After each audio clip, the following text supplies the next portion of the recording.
Soekarno is not responsible for that. Indonesia is not responsible for that. No, the threat to peace springs directly from the very existence of colonialism and imperialism.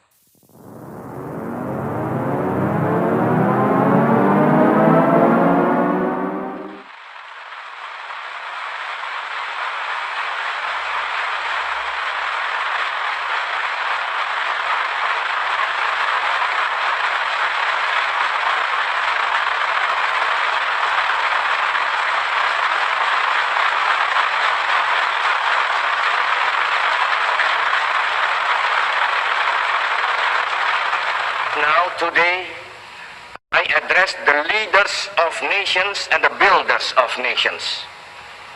But, indirectly, I speak also to those you represent, to those who have sent you here, to those who have entrusted their future to your hands. I greatly desire that my words shall strike an echo also in those hearts, in the deep heart of humanity, in that great heart from which has been brought so many shouts of joy, so many cries of sorrow and despair, and so much love and laughter. Today it is President Soekarno who addresses you. But more than that, though, it is a man, Soekarno, an Indonesian, a husband, a father, a member of the human family. I speak to you on behalf of my people, those 92 million people of a distant and wide archipelago, those 92 million people who have lived a life of struggle and sacrifice, those 92 million people who have built a state upon the ruins of an empire. They and the people of Asia and Africa, of the American continent and the European continent and the people of the Australian continent, they are watching and listening and hoping. They see in this organization of the United Nations a hope for the future and a prospect of the present. The decision to attend this session of the General Assembly was not an easy one for me to take. My own nation faces many problems, and time to solve those problems is always short. However, this is perhaps the most important assembly yet held, and all of us have a responsibility to the rest of the world as well as to our own nations. None of us can escape this responsibility, and surely none wish to.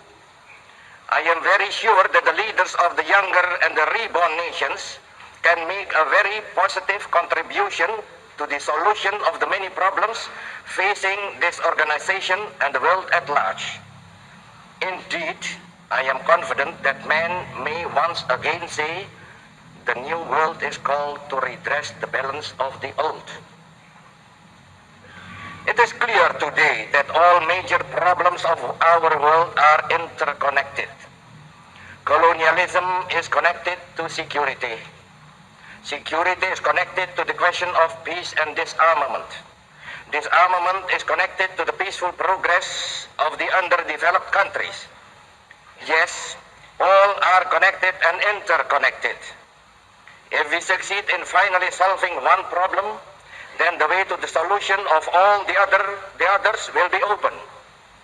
If we succeed in solving, for example, the problem of disarmament, then the necessary funds will be available to assist those nations which so urgently need assistance. 5 years ago, 29 nations of Asia and Africa sent their representatives to the Indonesian city of Bandung. 29 nations of Asia and Africa. Today, how many free peoples are there?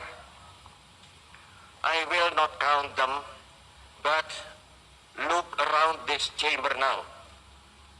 Then tell me whether I am right or not when I say that this is the time of the building of nations and the time of the emergence of nations.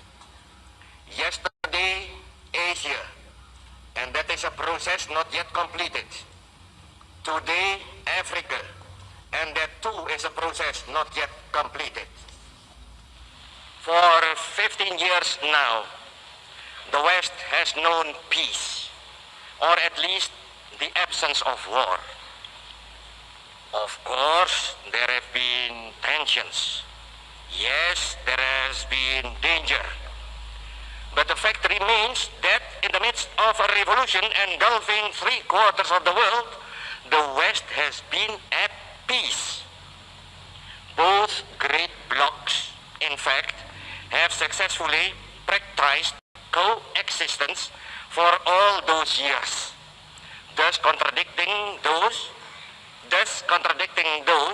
who deny the possibility of coexistence. We of Asia, I repeat, we of Asia, we have not known peace. After peace came to Europe, we endured atomic bombs. We endured our own national revolution in Indonesia. We endured the torment of Vietnam. We suffered the torture of Korea. We still suffer the agony of Algeria.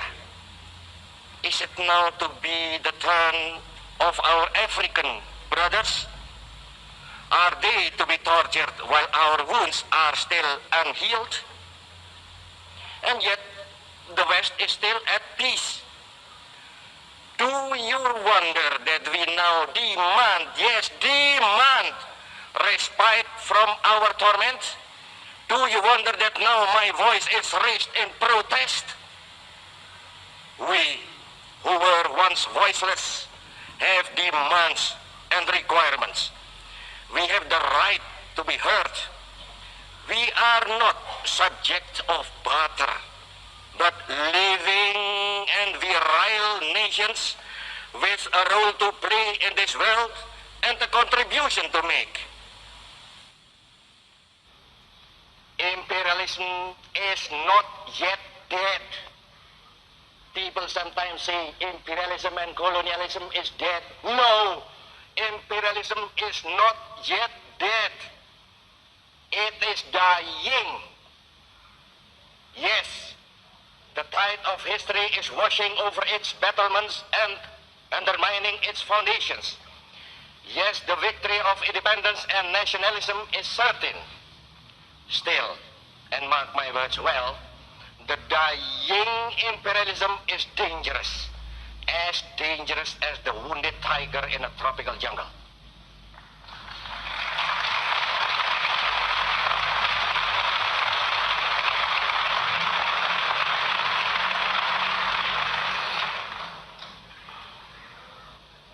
I tell you this, and I am conscious of speaking now for my Asian and African brothers.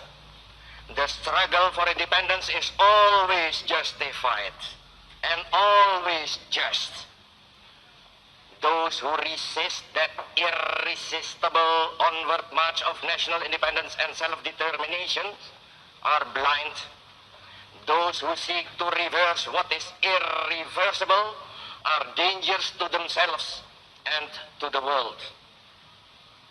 Until these facts, and they are facts, are recognized, there will be no peace in this world and no release of tension. I appeal to you, please place the authority and the moral power of this organization of states behind those who struggle for freedom. Do that clearly, do that decisively, do that now, do that, and you will gain the full and wholehearted support of all men of goodwill. Do that now, and future generations will applaud you. I appeal to you, to all members of the United Nations, move with the tide of history. Do not try to stem that tide. Then it is the testing of those weapons. I know that there is scientific disagreement about the genetical effect of those tests. That disagreement, however, is in terms of the numbers affected. It is agreed that there are genetical effects. Have those who authorize the test ever seen the results of what they do? Have they looked at their own children and thought about those results? At the present time, the testing of nuclear weapons is suspended. Not, mark you well, not forbidden, but only suspended. Let that fact serve as a beginning then. Let that fact serve as the basis for prohibition of testing and then for real disarmament. Before leaving the subject of disarmament, I must make one more comment. To speak of disarmament is good. Seriously, to attempt the making of a disarmament agreement would be better. Best of all would be the implementation of an agreement on disarmament. However, let us be realistic. Even the implementation of a disarmament agreement would not guarantee peace to this sore and troubled world. Peace will come only when the causes of tension and conflict are removed. If there is a cause for conflict, then men will fight with pointed sticks if they have no other weapon.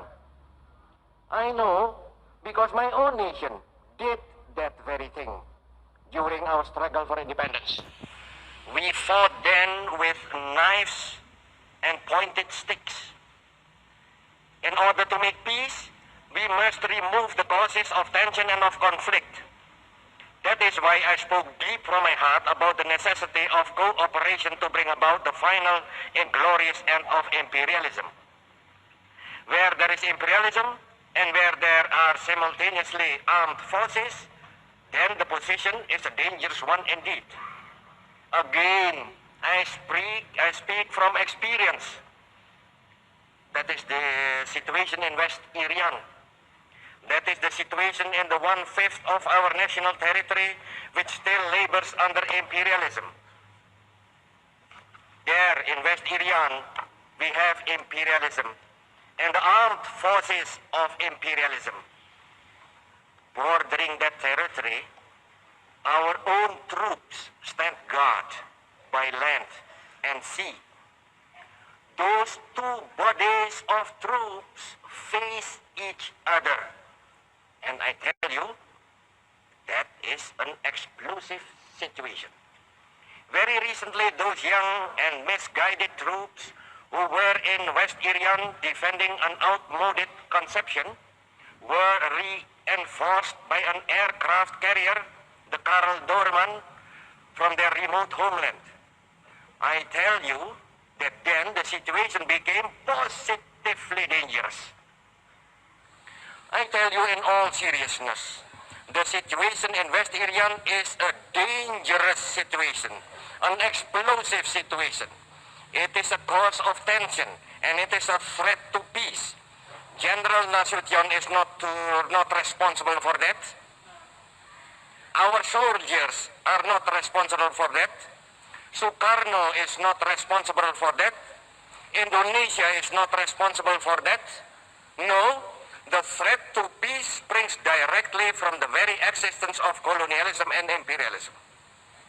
Remove those checks to freedom and emancipation, and the threat to peace disappears. Eradicate imperialism, and the world becomes immediately and automatically a cleaner place, a better place, a more secure place. Build the world fit for the dreams and the ideals of humanity. Break now with the past, for the day is at its dawning. Break now with the past, so that we can justify ourselves with the future. I pray God Almighty will bless and guide the deliberations of this assembly. I thank you all.